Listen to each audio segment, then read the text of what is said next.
rallying call was to the women, was to the wamama, because you are mothers.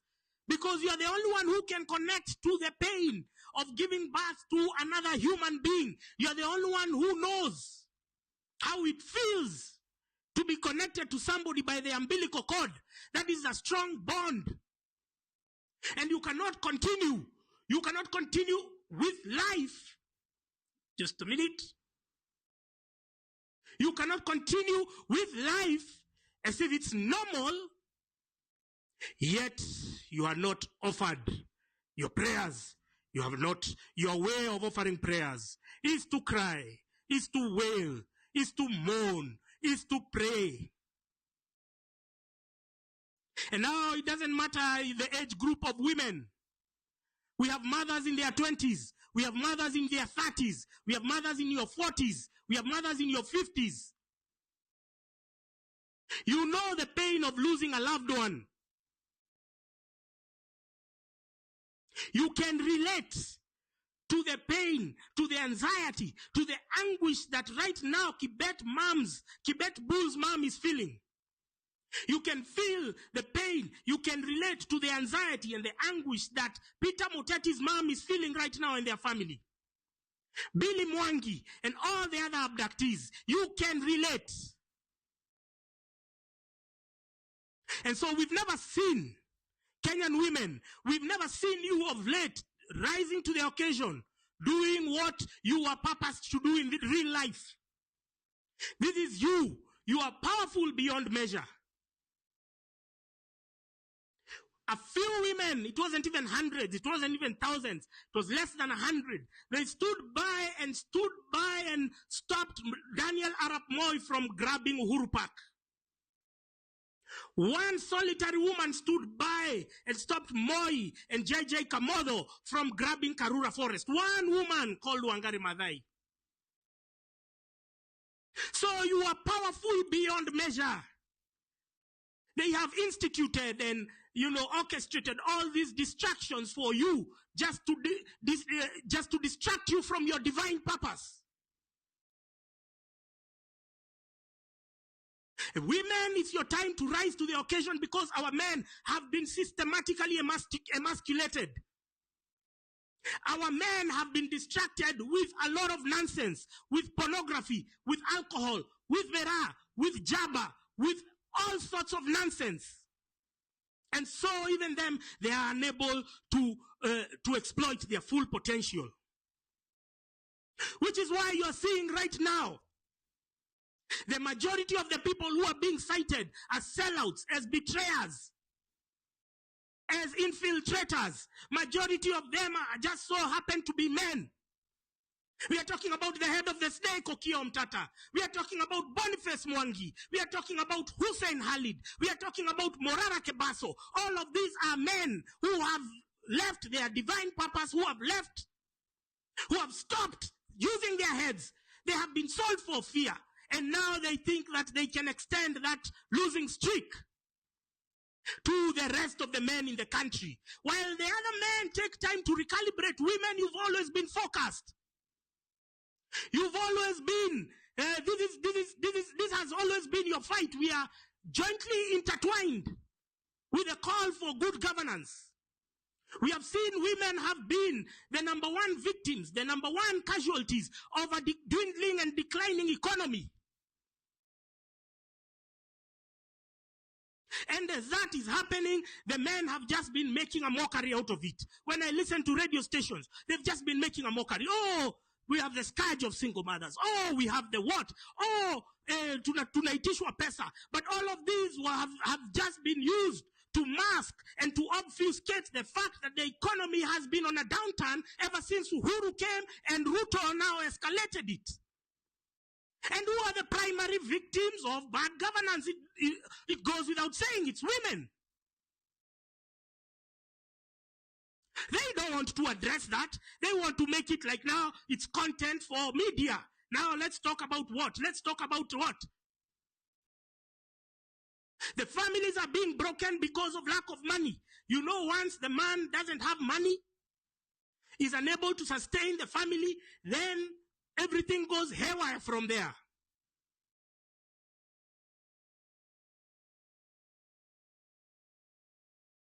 Nobody wants to address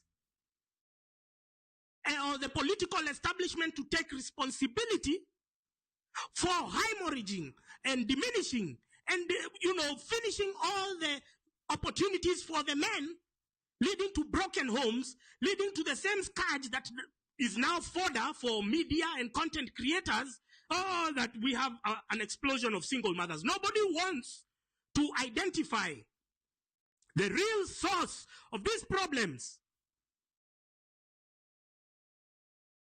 Everyone wants to make a mockery, everyone wants to make a joke of it, which is now, I'm telling you, women have traveled to all the worst countries that you may imagine. And the number one sign of a failing economy is nothing else than the lack of opportunities for women.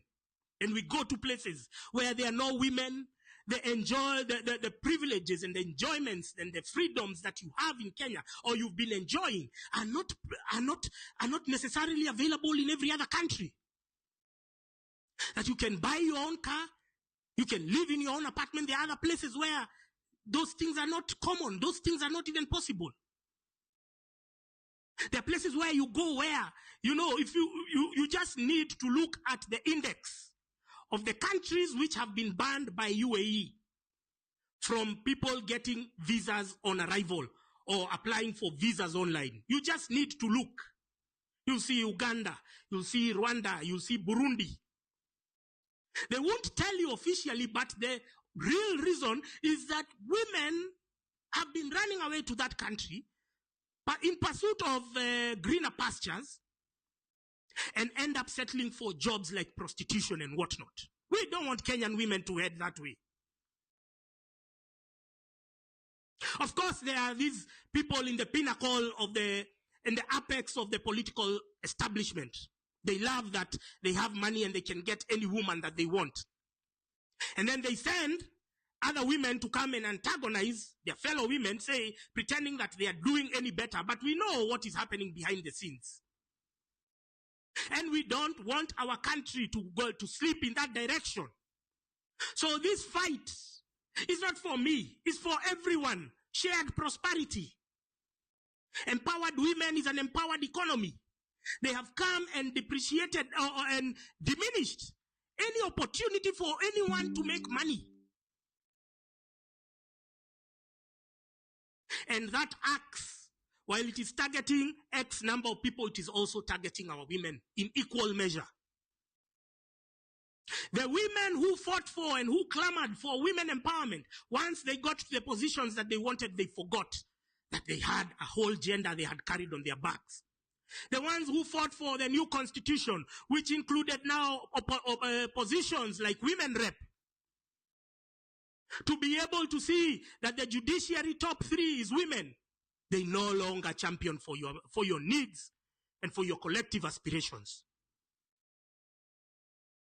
The gender war has been state-sponsored to keep us in a state of conflict, to keep us in a constant state of fighting amongst each other. They killed and butchered and massacred and abducted children, and they had the audacity to claim that the Kware murderer was targeting women, that it was an issue of femicide. There is no difference between femicide and genocide. All of them is a loss of life. But for them to constantly tout the gender perspective was an intentional and deliberate measure to keep us divided, to keep us from uniting to fight the collective enemy. The common enemy is who? It's the political establishment, it's the elites. The ones who profit in this state of the economy, those are our enemies.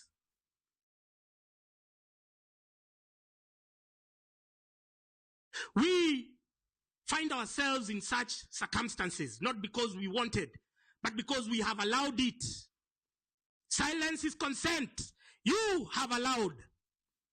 Your silence is compliance. Your silence is giving room, is emboldening wankers like Kemani Ishongwa to speak out of his ass, to talk all the crap in a funeral. You cannot even respect the dead. You turn a funeral into a political theater. where you spew all toxic and divisive rhetoric.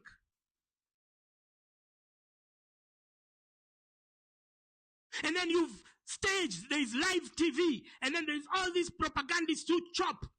Idiots like Motembei TV, they chop all that. They chop the most volatile. They make it viral, so that we can continue getting aggravated. We can continue living on the edge. We can stay in a constant state of anxiety, because they feed off our negative energy. They feed off our conflict. They feed off our divisions.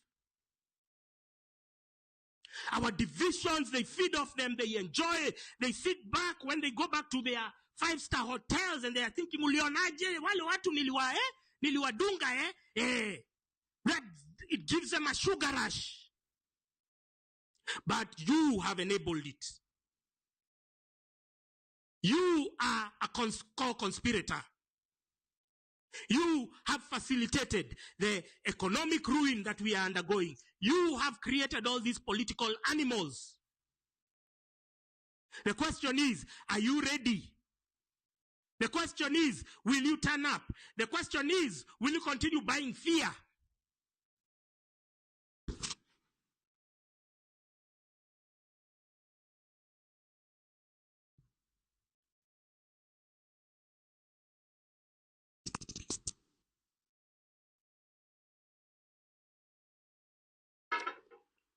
Will you continue? You're already broke, but you're buying fear from scaremongers, from the political establishment. We have already declared that Monday, 6 January is a public holiday. We have already declared, we have circulated a gazette notice.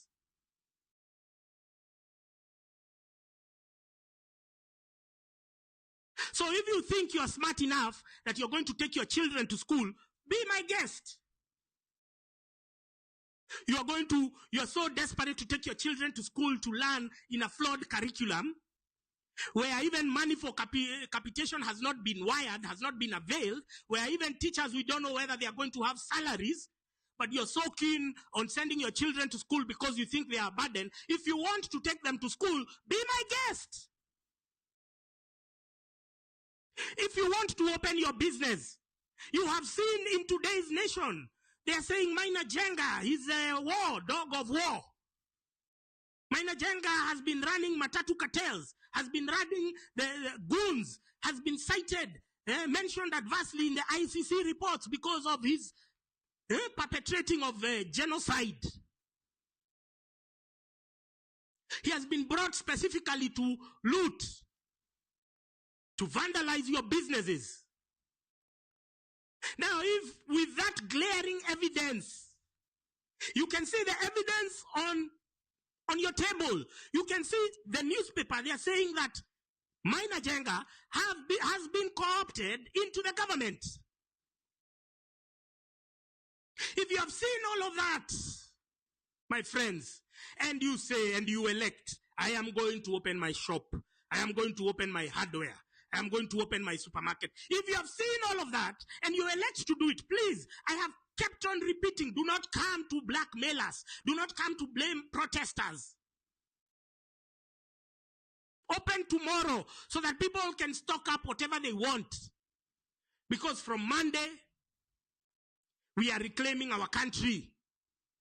From Monday, we are taking back what's ours. From Monday, we are putting politicians in their place.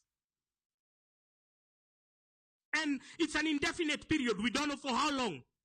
But we are asking you, if you don't have the common sense, you will still close your shop either way once the goons show up.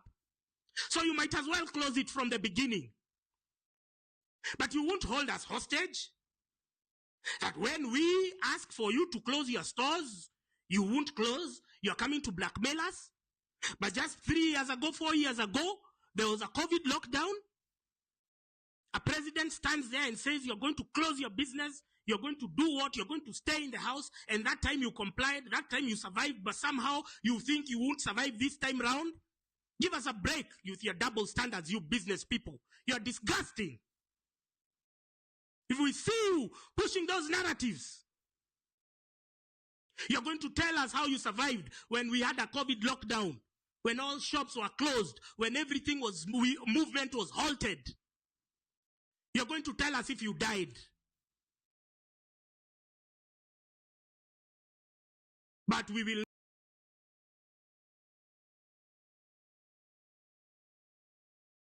not be held back by your pursuit for money. You make money all the time, but we call for a sacrifice because you should be responsible corporate citizens, however big or small your outfit is. You should understand that these are your clients, these are your potential customers. They are saying they don't like the trajectory that the economy is taking. Who are you to open your store?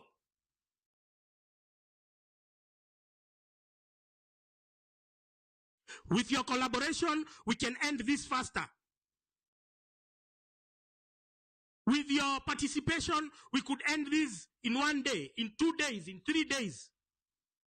With your constant, back and forth, trying to hog the limelight from the actual victims, from the actual abductees, from the cause, by hosting your own parallel pressers, claiming that we are affecting your businesses. How entitled are you that your customers have elected to protest for good governance? But you're telling your customers, stop protesting, come and buy from my store. Come and buy my shit from my store. How entitled are you? How insensitive would you be? How aloof?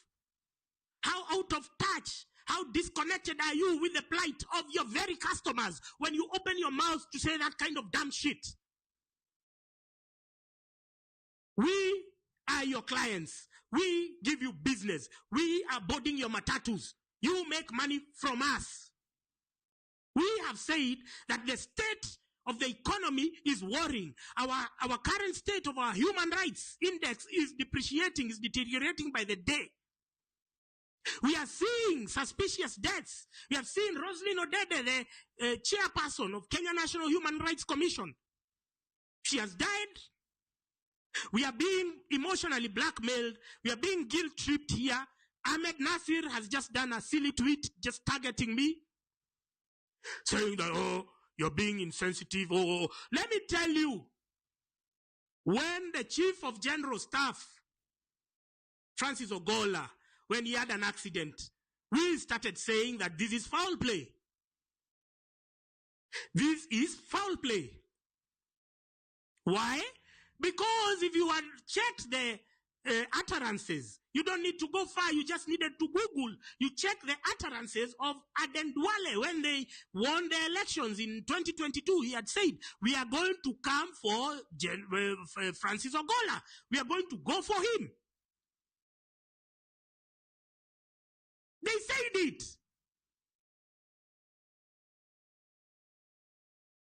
It's not, we are not cooking stories. Our memory is just fresh. And I told you, we refuse to unsee glaring evidence. If the evidence has brought itself there, why would I unsee it? Why would I pretend that it doesn't exist? So if Aden Duale said that with his own mouth that they are going to kill Chief of General Staff Frrancis Ogola, who am I to dispute him? Who am I to doubt him? Who am I to underestimate him? And at the time that Ogola died, Aden Duale was the Minister of Defense. He was directly in charge of that docket. And 2 years earlier, it's even less than 2 years, 2 years earlier, he had declared that we are going to finish Chief of General Staff Ogola. Now, with that kind of glaring evidence, why would I tweet, rest in peace, it was an accident? I'm not a stupid idiot. I'm like, this is murder.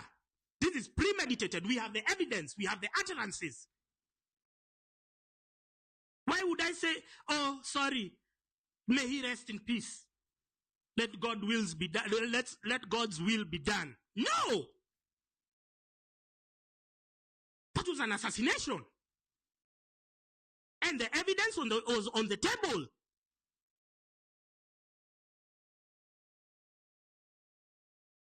So now, Rosalind Odede has died. Just at the time, we are being told that she was ailing.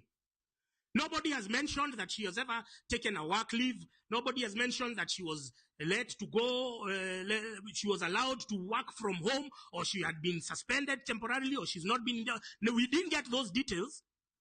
But me, I use my deductive reasoning to understand that she has been in the thick of things. She has been announcing how many people have died. That information has been cited by international media. They've been quoting Kenya human rights numbers. They have said 80 Kenyans or 70 Kenyans were killed during the June protests. Another 100 or 200 have been reported missing. Kenya human rights have been doing that.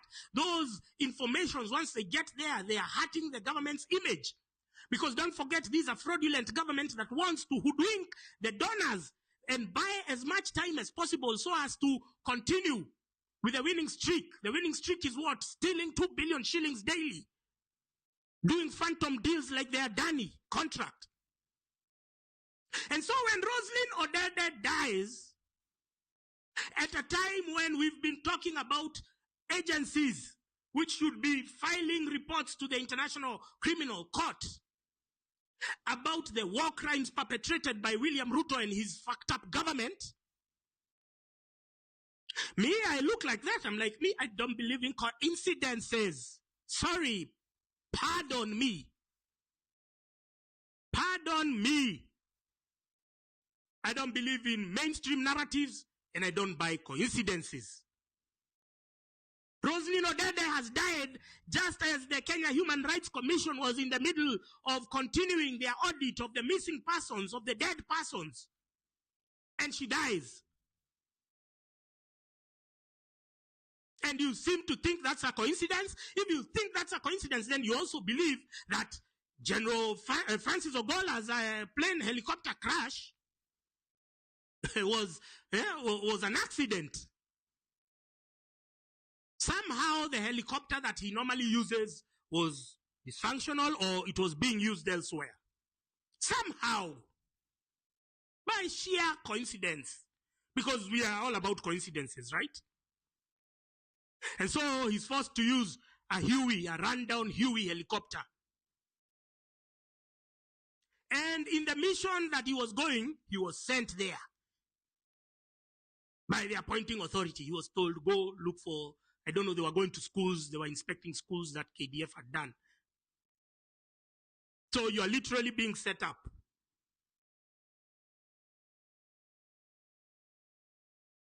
So we don't believe in coincidences. I don't believe in coincidences. If you believe in coincidences, then that's your fucking shit. Myself? No. No. Thank you very much to the TikTokers who are multicasting my stream. I think somebody had told me you can use TikTok Studio, you can use OB Studio, you can use this live feed on your account, and we can multicast this stream for even your followers. So thank you for all who are doing that. I've been collaborating with you. Thank you for everyone who is DMing me. I got a very funny DM that there is this car, KCG089A. It's a Pro Box. It's a white Pro Box which has been registered to Catherine Kalaju. That's the car that abducted Billy Mwangi. Catherine Kalaju and her husband are based in Maua, in Meru County. Now, the Maua area, the Meru region is prominently featuring when it comes to oppression, being the face of brutality and oppression of not just this government, but many governments. When they want, it's like almost Meru people have, and I don't mean all, because even Ruto stood up and said that Meru people follow orders to the letter. If you want to have somebody to do something for you, get a Meru person around you. Ruto said it. And the problem with you people is you don't take mental notes of these off-the-cuff comments, because that's where the juice is. That's where the evidence is.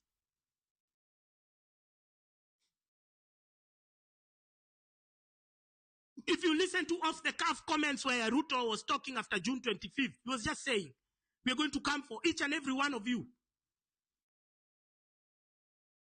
So those who are smart took protective measures. You removed your SIM cards, you changed your locations, you did that. Those simple measures for a stretched security apparatus, they are important. But if you want to operate as if it's business as usual, if you want to consume news as if you're just a passive consumer, yet you want to tweet or you want to post one of those memes, you have to know that this is serious shit. You have to know that once you get an opportunity, you get it once. Once you get it once, you finish. You don't go home. That Boniface Mwangi was able to herd you like goats, taking you back to the slaughter. That you people still second guess yourselves. That even Githurai people were on the streets on December 31st, and you could not even mobilize yourselves to walk to CBD. That lethargy is not by coincidence. It is by the media you've been consuming, by the fear you've been buying with your coins. And I told you people, this Jaba is the only unregulated cash crop in the country, where they get it from the farm to the market. All other cash crops are regulated. In fact, they are deliberately weighed down. They are deliberately destroyed. Coffee now is the people who have coffee farms are converting them to real estate because coffee has no yields. Why? Because of over-regulation, too much bureaucracy. But Mera, the product just leaves Meru in a pickup on the road. If they did that with coffee, we would be having economic prosperity in Kenya. If they did that with tea, imagine you're growing your own product and somebody else, some bureaucrat whose work in the office is just sitting and farting. Some bureaucrat whose work is just banging his female colleagues like a gonga, Baltazar. He writes, farmers are now supposed to be deducted 5% of their earnings through the coffee auction or through the tea auction. A bureaucrat somewhere is deciding how your product is going to be sold. So all that has happened for all other cash crops except Mira, except Jaba. Why? Because they realize it's a stimulant, and a stimulant which afterwards keeps people docile, keeps people dumb, makes the youth inept. It dumbs you down. And then in your Jaba bases where you are chewing that shit, you start now talking, listening. Unaonaje tusiende maandamano? Tusiende. Unajua ukienda maandamano utakula nini? Wewe unakula nini mwenye hujaenda maandamano saa hii? Uko na kitu ya kukula? Who has told you that going for maandamano will hurt what you are eating? You see, these are narratives which have been coined from somewhere, and you're consuming them. Yeah?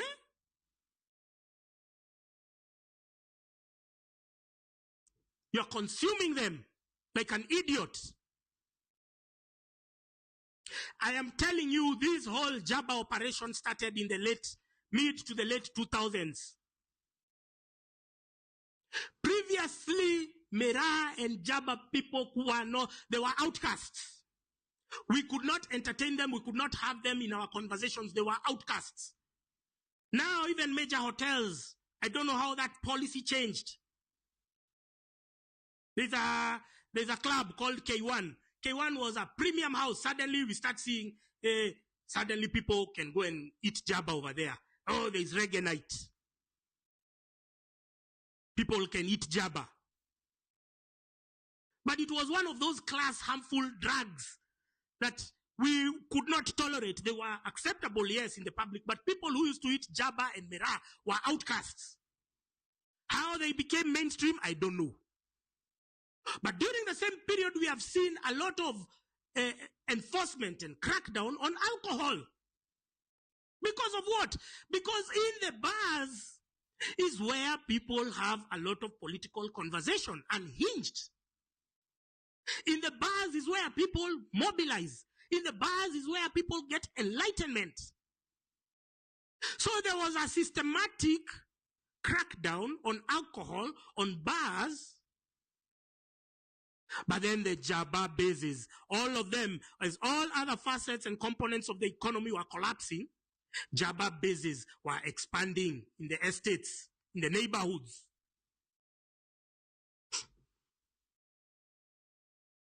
Somehow all the bars, even the high-end bars, they started being lenient with Jabba consumers. Suddenly reggae music, and I told you reggae music is another avenue of desensitizing the population because they come and evangelize you against your will. When you go to a reggae night and then you hear a song, "Jah shall wash away all the tears from my eyes in times and the storms and the tides are rising high, we know we shall live, we know we'll survive. Jah shall wash away all the tears." Jah is washing away your tears. How? You will wash away your tears. You will work your way up. You will rise up from the ashes like the proverbial phoenix. You will not depend on imaginary and stupid songs like those ones to damn you down. You're going to lift yourself up from this morass, from this decay, from this political oblivion that we have been cast to by the politicians. You have to see the accessories that they are using to damn you down. You have to see the fear that they are using to scaremonger you. You have to stop buying it. You have to rise up, you useless bastards. So, it started, now it escalated with the Uhuru era. They started with bringing alcohol.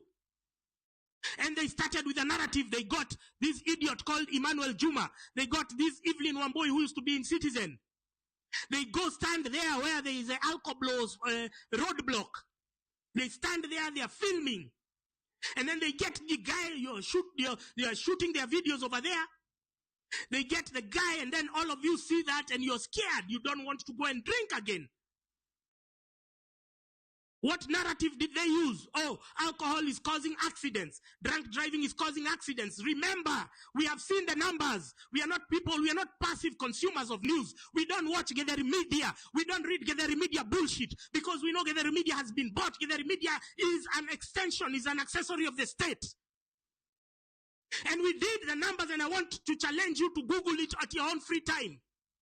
There were more accidents between 2020 and 2021 when we were fully locked down. There was no movements and the bars were closed. There were still more accidents then than 2019 when there was no lockdown.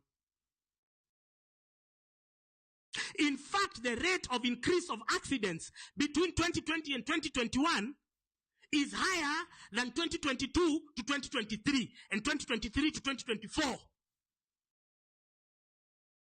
So were we drinking alcohol were we driving during the COVID period? No. Were we even driving? You had to get special permits. We were limited in our movements. So alcohol has never been the cause of bad accidents or road accidents. The cause of road accidents has always been poor road design. These guys, the contractors and entrepreneurs, they leave the road half done. They leave stones in the middle of nowhere. They don't mark the road. They don't put reflectors. You're just driving like this. A bump pops out of nowhere. You find yourself flying. There's no drainage. Rironi, the ABC place to Rironi, that stretch alone, it is dark. It is always under construction. Has been in that state for 10 years. 10 fucking ears. But they have sold you the lie that alcohol is the problem. Oh, they got the MPs. They got the MPs. You remember when Uhuru now called religious leaders and then called MPs from Mount Kenya and said, I want all bars closed. I'm telling you, the MPs were literally rocking up to your bar, to your wines and spirit and had it closed. Did they do that to the Mera places? Did they do that to the Jaba places? Ebu jiulize hiyo swali wewe umbwa.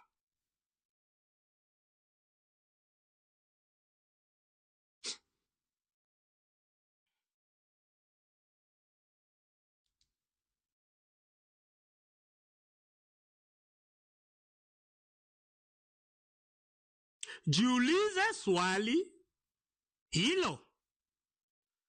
They raided all the alcohol places. They even raided the manufacturers. Humphrey Karaoke, they had an international arrest warrant for Humphrey Karaoke, who was in Cyprus at the time. And he had to come back to Kenya to attend a court case. That was DCI Kenoti. I wrote a letter to the LSK president, Faith Odhiambo. I told her we should investigate DCI Kenoti for past crimes. We cannot leave them unattended to, because those are crimes that we should never forget. But they cracked down on anything alcohol during the Uhuru era. And the irony is, Uhuru Kenyatta is a functional alcoholic and chain smoker. What was the incentive? What was the motive?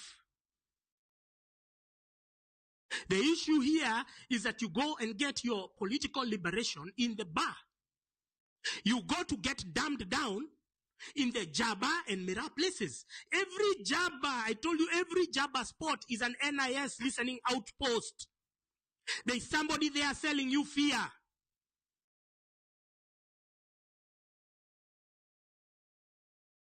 Kuna mtu hapo amewekwa. His work is to de-escalate. Once aniona mamioto zimepanda, their work is to de-escalate.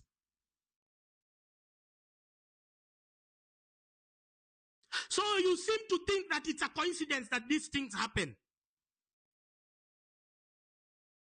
You seem to think that Mera is such a successful product and has not been regulated because of X, Y, and Z. It has no significant value to the economy, unlike coffee, which earns us foreign exchange, unlike tea, unlike horticulture, unlike pyrethrum. Even sugar, all those products weighed down through bureaucracy, through policy. But one product is left, because it's targeting the youth and it is dumbing you down. Once you're getting intoxicated, because they know the process is a long period. You can even take 9 hours as you're chewing that shit. During those 9 hours, you have to be fed with information. Now there is somebody planted in your Jaba base to conduct the social engineering that they do, to infect your cerebrum with propaganda, state-sponsored propaganda.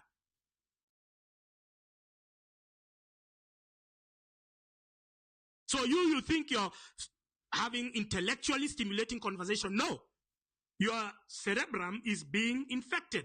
They realize, why should we kill? And if you look even in the 80s, in the 70s and the 80s, when they realized that they could suppress the black neighborhoods in America with stuff like cocaine and what, they turned a blind eye.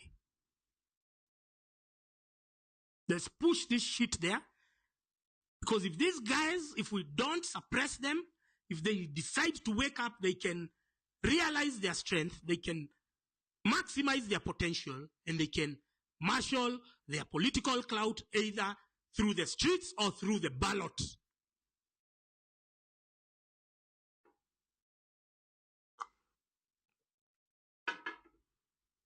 Am I making sense? Am I making sense to you, wherever you are?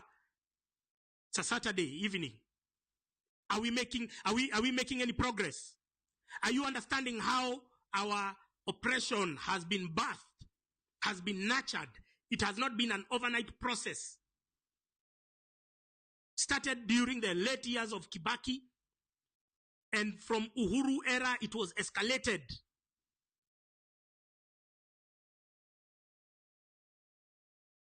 They got the churches on board, they got the media on board. Everyone was just saying alcohol, alcohol, alcohol. But no problem. If you're gonna ban alcohol in Kenya, if you're gonna ban alcohol here, then what you do is give us roads. Saudi Arabia, they don't take alcohol there. It's extremely prohibited. But they have roads, they have what? They have everything. Free hospital, university, school, everything is there. So if you're gonna ban this shit, then give me what Saudi Arabians have. Give me what Emiratis have. Give me what Kuwaitis have. But stop trying to impose first world war laws in a third world country.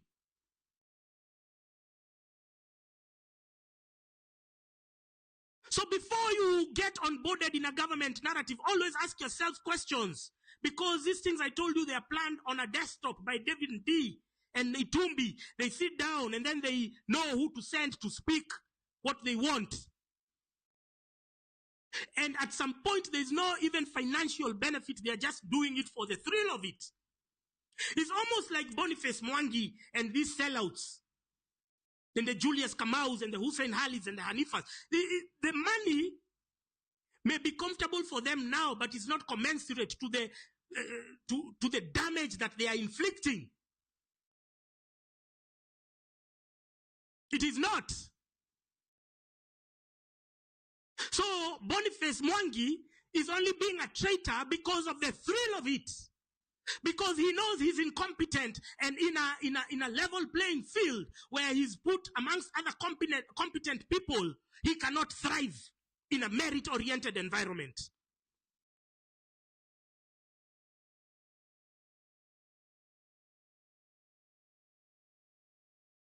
And so, profiting at a time, at such awful periods of our history, and you find yourself making it, is only because you can go and suck William Ruto's dick. That is the only reason why you're making it. Because you know when a government that we truly deserve comes into power and you're forced to put your thinking caps on and you're forced to compete with other able-bodied, able-minded Kenyans, you will not thrive. You will not survive. You lack the mental grit. You lack the gravitas to even sustain yourself economically in a merit-oriented environment.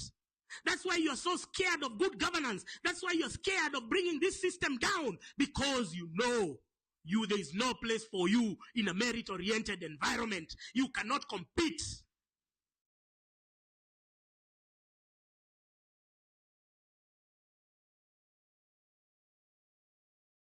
You cannot make it in a merit-oriented environment. That's why defending William Ruto is such a beautiful prospect for you. Because he does not value merit. He does not value competence. He values tribalism. He values chronism. He values any other ism that you can come up with. Because we are in what is called a kakistocracy. Kakistocracy. It is a government of the worst being led by the worst of the crop, bottom of the barrel.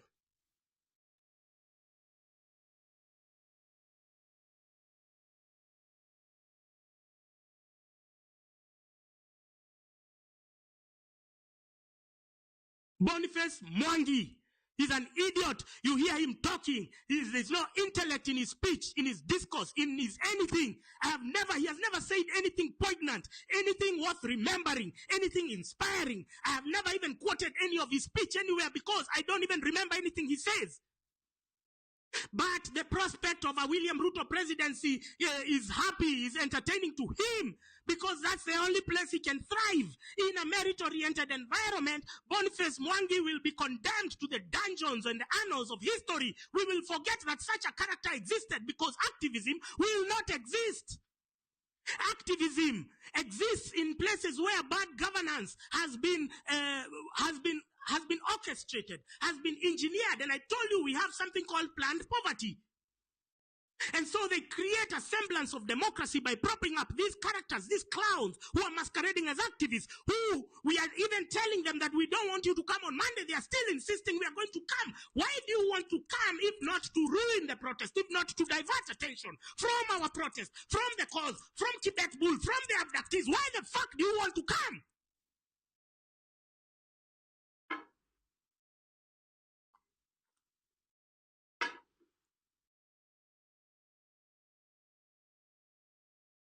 You only want to come because you thrive in darkness.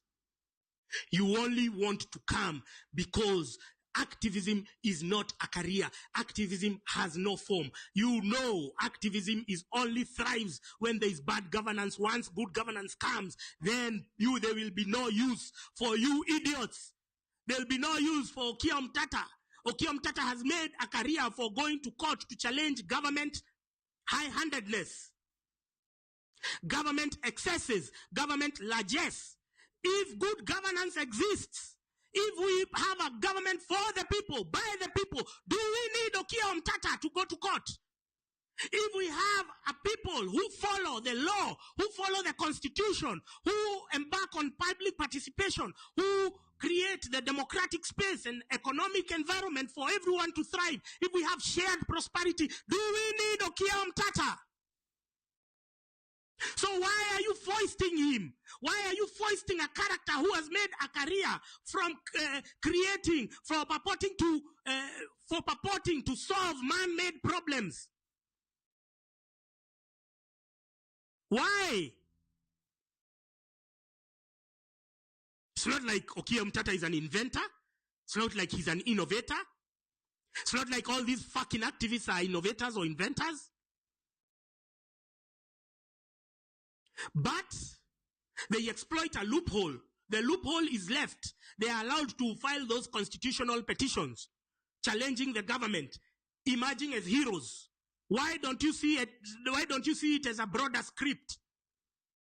So that when the government needs to activate them, when the government needs to tell them no, go and infiltrate that protest, go and bring us Tibet Bull, we want him alive so that we can go and skin him dead. Why don't you see it as a broader scheme by the government to suppress the movement, to suppress the protest? What happened in June 25th? Boniface Mwangi was able to commandeer all of you like a bunch of livestock to leave CBD, and it was done under the guise of that you're going for your safety. Staying in town will lead to I don't know what. And you went to your homes, and that's where you were being set up. Why don't you see it that Boniface Mwangi was in coordination with the security agencies who came to hunt you in your estates, in your homes? Why don't you see it that he was on the table when they were planning to switch off Safaricom so that you can be slaughtered, you can be butchered, and your bodies can be thrown in Kwara dam site? Why don't you see it that way? Why must you see these people, your oppressors, the accessories of your oppression? Why must you see them as your liberators? They have been doing activism for 15 years with no solid gains, with nothing tangible to show us.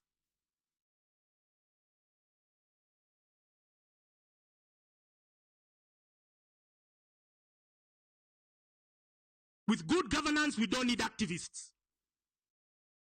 Go to Sweden. You'll see the kind of activism there is very passive, is very, on issues. They're not doing activism for food, for the right to access to healthcare. Us, we are there. We are at the lowest. We are at the lowest as regards to any index that you might think of, economic, human rights, constitutionalism. We are at the lowest. And so we want to lift ourselves out of that. So do you think activists We'll want a system, we'll want a scenario where we have good governance, which condemns them to joblessness. Do you think it's in their interest to see Ruto fall? Do you think they want Ruto to go or bad governance to become a thing of the past when they've been profiting from the very malaise that we are fighting against, from the very malfeasance that we want to bring an end to? Do you think that Boniface fucking Mwangi, that Okia fucking Omtata, do you think they care? Do you think they want good governance that will condemn them to isolation, to joblessness, to us forgetting that they ever existed? No. They love the status quo. That's why they were happy to tell you go home. That's why Okia Omtata was prematurely launching his presidential bid in 2027, telling us to wait, telling us we postpone our grievances until the day that he gets into power, because he's the knight in shining armor. He's the one who has been challenging the government in court from man-made afflictions, man-made calamities. Why don't we then, instead of relying on this vessel, this accessory, who has been challenging the government, which has been enacting, which has been undermining our economic prosperity and our constitutional gains, why then do we have to deal with the middleman? Why can't we deal with the head of the snake? Let's bring down the entire establishment.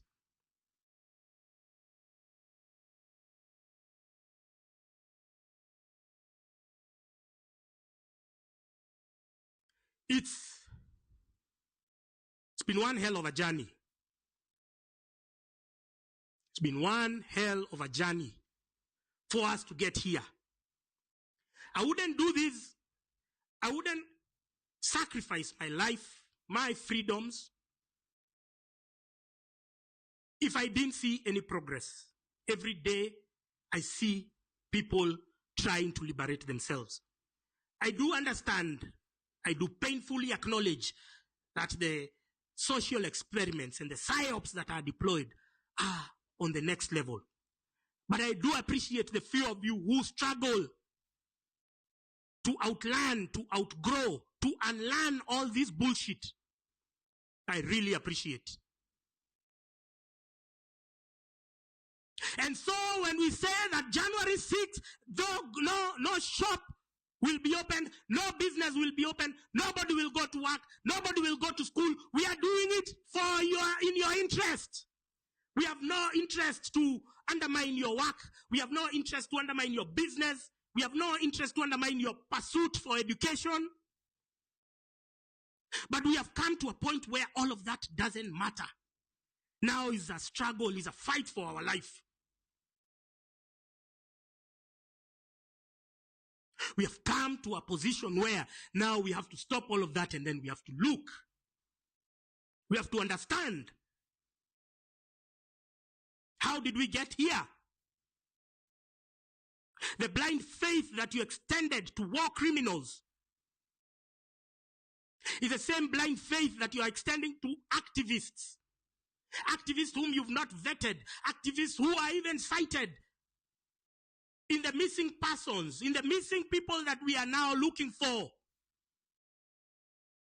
Okia Omtata's name pops up. Doesn't make any effort to clear it. Doesn't make any effort to allay our concerns, our fears. Turns it into another PR shenanigans.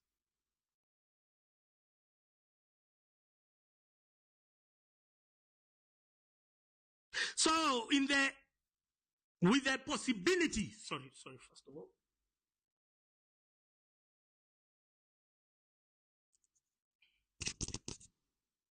With the possibility that all the tenets of democracy have been infiltrated. The media, the activists, the NGOs. With that glaring possibility, we are left with no choice but to hit the streets. We are not gloating. We are not saying that it is possible. We are not saying that it's easy, but it has to be attempted. It has to be tried, and it has to be done. And the sooner that you understand that you have to sacrifice for your future, the better it will be for all of us.